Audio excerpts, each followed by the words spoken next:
Well, good morning to y'all. Jesus is Lord, the Word works. Well, we took a couple of day trip down here. We're not on a vacation. We had some ministry to do down here. But I want to tell you, it's the Word that's important to you. In Mark chapter 4, Jesus said the sower sows the Word. There's 4 groups there.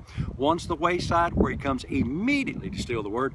The second group, Jesus said that all the persecution, affliction, and stuff arises to steal that Word. Then the third group is the group that the thoughts of this life, the deceitfulness of riches and the other things enter in, and it keeps the Word from producing. Now the fourth group produces. We'll talk about that one tomorrow. But I want you to get this. He is after the Word. Now I'm going to let Pat take this, because we had 4 children and she's a very busy grandmother now.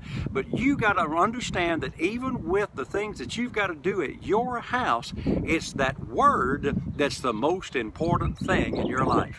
Okay, let's go back to the first thing he said. The sower sows the Word. You are the sower of the Word in your life. Planting the seed of the Word is the most important thing that you can do in your life. And he says Satan comes immediately to steal that Word. Well, this is what I think. If Satan's coming to steal the Word from you, then the Word is the most important thing that is going to harm him. The Word is the most important thing that you can have, because that's what he comes to steal.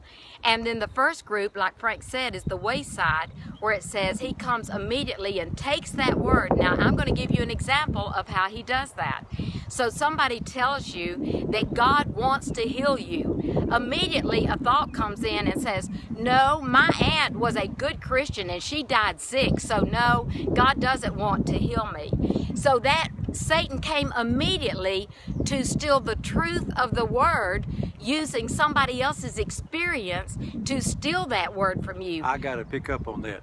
It's not based on Grandma and Grandpa and Sister Drydust's experience. It's based on what Jesus said. Exactly. And he said in 1 Peter 2:24, by whose stripes you were healed. You have to take that Word and plant it in your mind and in your mouth, so that you know and believe what that Word says, and let that Word produce. What about Psalm 107 verse 20 that says, he sent his Word and healed them. So it's the Word, not somebody else's experience. Exactly, because they didn't know what the Word said. You have to make your thoughts line up with what does God say, not does what somebody else's experience, and not necessarily what came from somebody's pulpit.